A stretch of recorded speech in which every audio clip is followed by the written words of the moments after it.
And I tweeted, I said, when the FDIC finally approves banks to hold Bitcoin on their balance sheet, everybody will want to buy it, nobody will want to sell it, and you won't be able to afford it.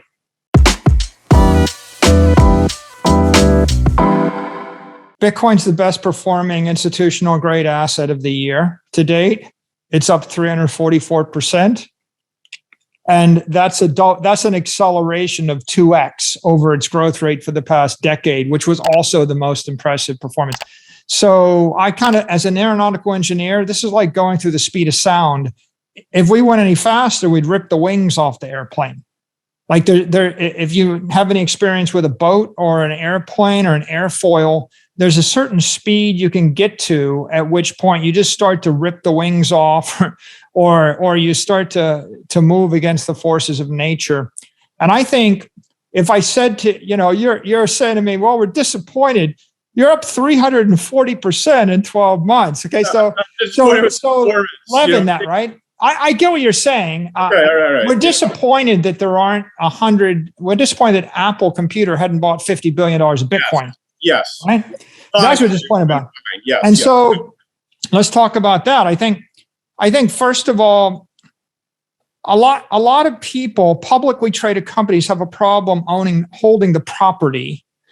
And the problem holding the property is either it would take about a year, 6 months to a year, to establish a relationship with a crypto custodian. When you go to set up your Coinbase account or a Fidelity account or whatever, if you're publicly traded, you've got armies of lawyers and accountants going through due diligence and compliance check and security check and the like. I mean, bear in mind, most of these companies, most people that trade stocks have been using the same broker for 20 years.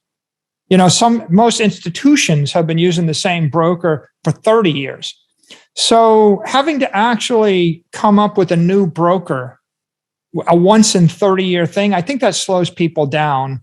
I think the second thing is the FASB accounting treatment of indefinite intangible. It's hostile and prejudicial to a CFO or CEO that has a optically pristine P&L or balance sheet. If I buy $1 billion of Bitcoin, it goes down by 50%, then it goes up by 20. I report to the world that I have 500 million in assets and I had a $500 million operating loss. Even though neither of those things are true, what I really have is 10 billion in assets and a $9 billion investment gain. So I got to sympathize. I mean, the one intelligent pushback from someone as to why I don't buy Bitcoin, it's not the volatility of the asset, it's the optical or the accounting volatility, because 30 years of pristine operations at a company with a perfect P&L and a perfect balance sheet and gross margins that you can predict plus or minus 1% for 8 quarters, that gets totally blown out of the water if you replace your treasuries with Bitcoin.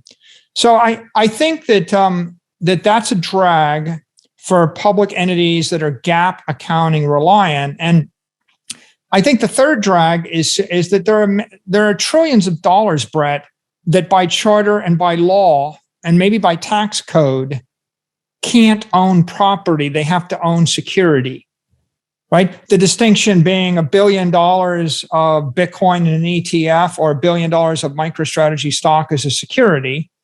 $1 billion of a Bitcoin miner is a security. $1 billion of Bitcoin is property. Now, I mean, there's a lot of advantages to owning property outright versus the security. But the disadvantage is if I raise $10 billion from 100 pension funds and I'm an SEC 40 Act investment company and 90% of my portfolio has to be in securities, undoing that would take 3 years and Herculean effort. Right. And maybe I lose my investors. So I think that one of the impediments has been the lack of securities that offer Bitcoin exposure. I mean, the obvious elephant in the room is the lack of a Bitcoin ETF for the spot market. I don't know, you might have seen Tom Emmer's note to the SEC today, where he basically says, we need an ETF for the spot. That would be a security. Keeping in mind one more observation, if I look at my ticker right now, Marathon is trading at $64 a share. It's a $6.5 billion market cap. And today it traded $1 billion of liquidity. Riot today traded 600 million in liquidity with a market cap north of 3 billion. And then you've got, in rapid succession, you've got Bitfarms, which is $1 billion plus publicly traded miner. You've got Hut 8, that stock has tripled in the past 3 months. It's a $2.5 billion miner. Bit Digital, I could go on. There's about 12, Hive, Argo. I think that if you say, well, what's the progress in 12 months? Well, when MicroStrategy did our due diligence, Brett, I couldn't find a single company holding $3 million of Bitcoin on their balance sheet anywhere in the public markets.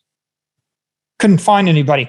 And so today we have like 36 companies, and you've got MicroStrategy and Tesla that have taken north of $1 billion positions. You've got Square and Marathon that have purchased, $400 or $500 million worth of Bitcoin on their treasury. You've got a dozen Bitcoin miners. You've got 2 futures ETFs.